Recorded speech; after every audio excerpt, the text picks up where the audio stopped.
నమస్తే, welcome to Leo news. YCP మాజీ మంత్రి కొడాలి నాని అరెస్ట్ కాబోతున్నారంటే అవుననే సమాధానం వినిపిస్తోంది.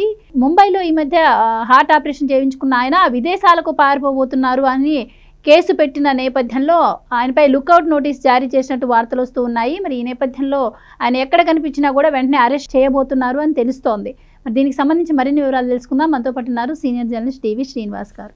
నమస్కారం సార్. నమస్తే సార్, కొడాలి నాని గారు అధికారాన్ని అడ్డు పెట్టుకొని జగన్మోహన్ రెడ్డి గారి హయాంలో చేసినటువంటి అక్రమాలే కాకుండా నోటి దురుసు వ్యాఖ్యలు కూడా మనం చూసాము. మరి ఈ నేపథ్యంలో ప్రభుత్వం మారాకైనా మరి ఆ కేసుల భయంతో ఆయనలో మార్పు వస్తుంది అనుకుంటే ఆయనలో ఎలాంటి మార్పు కూడా కనిపించలేదు. ఒక విలేకరిపై గతంలో ఆయన మాట్లాడిన మాటలు కూడా మనం చూసాము. కానీ మరి అరెస్ట్ నుంచి తప్పించుకునేందుకే ఆయన ఆపరేషన్ నాటకాలు ఆడారు అన్నారు. ఇలా పలు రకాల వార్తలు అయితే మనం విన్నాం. ఎటకేలకైతే ఆయన విదేశాలకు కూడా పారిపోబోతున్నారు అని చెప్పి ఒక వార్త చక్కెర్లు కొడుతోంది. కానీ పోలీసులు దానికి అడ్డుకట్ట వేసినట్టు తెలుస్తోంది. మరి ఈ నేపథ్యంలో ఆయన అరెస్ట్ ఏమైనా ఉండబోతుందంటారా? మీ ఉద్దేశం ఏంటి? ఎవరు పరారవుతారు, ఎవరు అండర్ గ్రౌండ్లోకి వెళ్తారు, ఎవరిపై లుక్అవుట్ నోటీసులు జారీ చేస్తారు అంటే నేరస్తులు, కరడుగట్టిన నేరగాళ్ళు, లేకపోతే బందిపోట్లు, ప్రజాద్రోహులు, దొంగలు, దోపిడీదారులు, వాళ్ళ కోసం ఇచ్చే లుక్అవుట్ నోటీసులు వీళ్ళకంటే వీళ్ళు అసలు ప్రజాప్రతినిధులేనా? వీళ్ళు ఏ ప్రతినిధులు? ప్రజాప్రతినిధులా, నేర ప్రతినిధులా? ఇప్పుడు ఇవాళ లుక్అవుట్ జారీ చేయడం ఏంటి, వీళ్ళేమో పరారీలో ఉండడం ఏంటి? అసలు మనం చూసాము ఇప్పుడు ఈ సంవత్సర కాలంగా నీకు ఏ ముహూర్తాన పిన్నెల్లి బ్రదర్స్ పరారీ బిగినైందో వాళ్ళ అమ్మకడుపు మాడ ఇక పరారే పరారు. ఒకడు కాదు, ఇద్దరు కాదు, ముగ్గురు కాదు, మొత్తం పరారీలోనే ఉన్నారా? ఆ పార్టీ పరారీగా ఇప్పుడు మనకు అది కనపడుతోంది. ఎక్కడున్నాడు కాకాని గోవర్ధన్ రెడ్డి? ఎన్ని నెలలుగా పరారీలో ఉన్నాడు? 3 నెలలుగా కాకాని గోవర్ధన్ రెడ్డి పరారీ.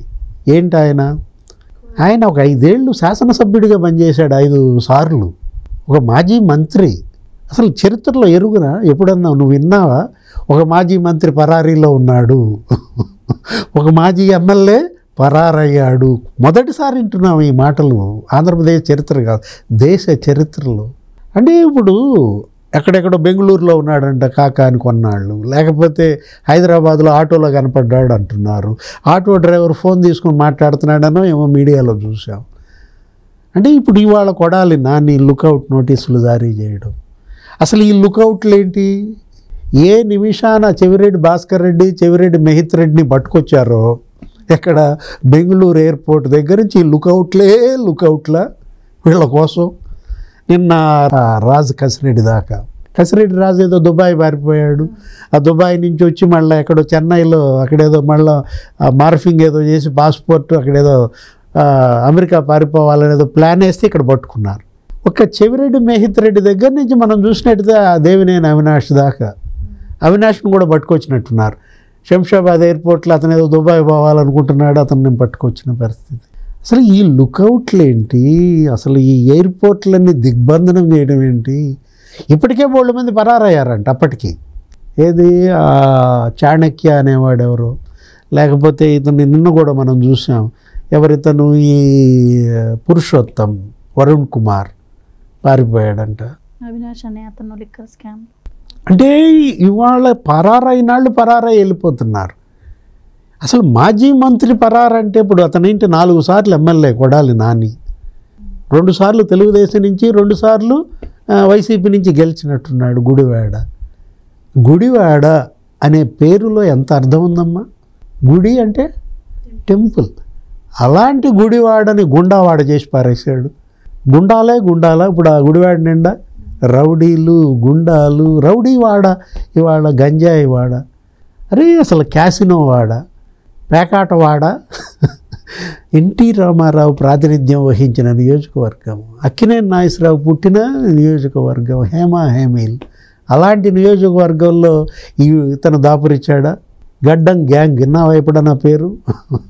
చెడ్డీ గ్యాంగు, గడ్డం గ్యాంగు, బ్లేడ్ బ్యాచ్. అబ్బో అసలు మామూలు పేర్లు కాదు వీళ్ళకు ఉన్నటువంటి పేర్లు. జగన్మోహన్ రెడ్డి సీఎంగా యథేచ్ఛగా నీకు మొత్తం ఆంధ్రప్రదేశ్ దోచేశారు. ఆ గడ్డం గ్యాంగ్ అంట గుడివాడలో ఏదో రాజేంద్ర నగర్ 160 మంది ప్లాట్స్ పాపం ఏదో రూపాయి కూడబెట్టుకుని ప్లాట్లు కొనుక్కుని ఏదో సొంత ఇల్లు కొనుక్కుందామంటే కబ్జా 100 కోట్ల విలువైన సైట్. రాము ఎమ్మెల్యే అయిన తర్వాత వెనుగళ్ళ రాము ఆ 7.63 ఎకరాలు ఏమో వాళ్ళకి హ్యాండ్ ఓవర్ చేసి వాళ్ళ ప్లాట్లు వాళ్ళ ఇల్లు వాళ్ళకి వచ్చాయి. భూముల కబ్జా. అరే నీకు థియేటర్ కబ్జా అంట. కొడాలి నాని ఏదో శరత్ థియేటర్, ఆ థియేటర్నే వైసీపీ కార్యాలయంగా మార్చటం. ఇప్పుడు ఏంటి, ఓడిపోగానే జెండాలు బీకేశారా? మళ్ళీ ఆ థియేటర్ యజమానుల పరం అయిపోయిందా? అంటే అతను జగన్మోహన్ రెడ్డి సీఎంగా, సివిల్ సప్లైస్ మినిస్టర్గా ఎన్ని అవినీతి కుంభకోణాలు. నిన్న కూడా జగన్మోహన్ రెడ్డి ప్రెస్ మీట్లో సీజ్ ఏమైంది, షిప్ ఏమైంది అంటున్నాడు. సీజ్ ద షిప్ అన్నాడు డిప్యూటీ సీఎం. షిప్పింగ్ కంపెనీలన్నీ వెళ్ళిపోతున్నాయి అంటాడు. ఇప్పుడు అనవసరంగా మళ్ళీ ఆయన గెలుకుతున్నాడు. ఏది ఇవాళ పవన్ కళ్యాణ్ ఏదో కొన్నాళ్ళు సైలెంట్గా ఉన్నాడని, ఆయన ఏదో సనాతనవాదంలో అతను ఉన్నట్టున్నాడు, ఆయన ఏదో సినిమా చేసుకుంటుంటే ఆయన్ని పొడవటం.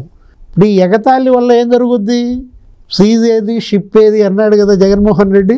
ద్వారంపూడి ఒక్కసారిగా అవుట్ బర్స్ట్.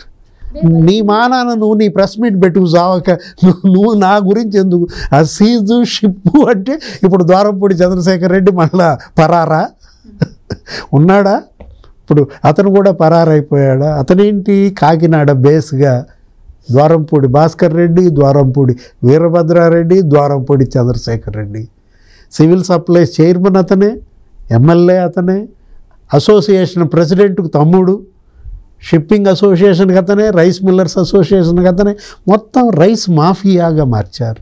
ఇవాళ సివిల్ సప్లైస్ మినిస్టర్గా కొడాలి నాని మరి ఆ అవకతవకలన్నీ వాళ్ళు ఎన్ని కేసులు, ఏ కేసుల్లో అరెస్ట్ అవుతాడండి అని అడుగుతాను. ఇప్పుడు నానిని ఏ కేసులో అరెస్ట్ అవుతారంటే మనమేం చెప్తాం, ఎన్ని కేసులు ఉన్నాయి? మట్టి మాఫియా. అరే జగనన్న ఇళ్ల కాలనీలు అనే ఒక స్కీమ్ అతను స్కీమ్ అని చెప్పాడు, అందులో స్కామ్ చేశారు. మట్టి మెరకేస్తున్నామని చెప్పి 100 టిప్పర్లు కొన్నాడంట కొడాలి నాని. వాడు ఒక 100 టిప్పర్లు కొన్నాడంట గన్నవరంలో వంశీ అంటే నీకు అర్థం కాదు. మళ్ళీ శేషు రాజశేఖర్ ఫోటో లేకపోతే వంశీ ఫోటో పక్కన పెడుతున్నారు. అతను గన్నవరం శేషు అయితే ఇతను గుడివాడ శేషునా? ఇప్పుడు రేపొద్దున కొడాలి నాని ఫోటో రాజశేఖర్ ఫోటో పక్కన పెడతారా శేషులాగా? ఇవాళ వంశీ పరిస్థితే నానికి కూడా వస్తుందా? అంటే ఇప్పుడు ఈ బైపాస్ సర్జరీ అనేది డ్రామానా? అదే సార్, వల్లభనేని వంశీని పరామర్శించడానికి వెళ్ళినప్పుడు విలేకరులు అడిగిన ప్రశ్న కూడా, ఇప్పుడు వంశీని అరెస్ట్ చేశారు, ఏమైనా చచ్చిపోయాడా, రేపు నన్ను కూడా అరెస్ట్ చేస్తారు, అంతకన్నా ఏం బీకుతారు అన్నట్టు ఆయన మాట్లాడిన పరిస్థితి. అరెస్టులకు అసలు భయపడమన్నా అలాంటి వ్యక్తి మరి ఇప్పుడు పరారయ్యే అవకాశం ఉంటుందంటారా? అంటే ఇవాళ వంశీ పరిస్థితి నీకు దాపురిచ్చిన కనపడుతున్న పరిస్థితుల్లో దగ్గటం మనం చూసాం. వంశీ నడవలేక నడుస్తున్నాడు, ఎక్కాడు వెహికల్. అతని భార్య పరిస్థితి మనకు కనపడుతుంది. రేపొద్దున కొడాలి నానికి అతని కుటుంబానికి అదే పరిస్థితి. అంటే మీరు చేసిన నేరాలు అలాంటివి, వీళ్ళు పాల్పడిన ఘోరాలు అలాంటివి అన్నమాట. ఏ కేసులో అతను అరెస్ట్ అవుతాడంటే భూ కబ్జాల్లో అరెస్ట్ అవుతాడా, మట్టి మాఫియాలో అరెస్ట్ అవుతాడా? 16 మంది దళిత యువకులు వాళ్ళ ఖాతాల్లో డబ్బులు వేశారంట. ఎవరు? మందా చటర్జీ అంట. పొద్దున 1,25,00,000 పడిందంట, సాయంత్రానికి తీసేశారు. మళ్ళా నిన్న 1,25,00,000 పడింది, సాయంత్రానికి తీసేశారు. ఎవరో మందా దివ్య అంట. దళితులు వాళ్ళంతా.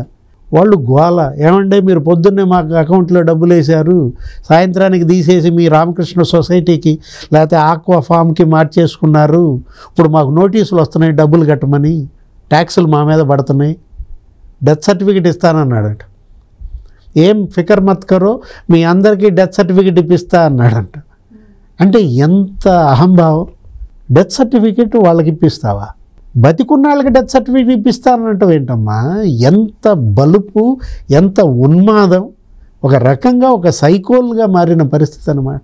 ఇప్పుడు చేసుకున్న వాళ్ళకి చేసుకున్నంత మహదేవ, ఇవాళ వీళ్ళకి జాలి సానుభూతి కూడా రావటం లేదంటే వంశీకి మరి పాపం ఆ పరిస్థితుల్లో ఉన్న మనమన్నా పాపం అంటున్నాం కానీ జనం అనడం లేదంటే వీళ్ళు అంతగా జనాన్ని హెరాస్ చేశారు, అన్ని తప్పుడు కేసులు పెట్టారు, అంత వేధింపులకి గురి చేశారు.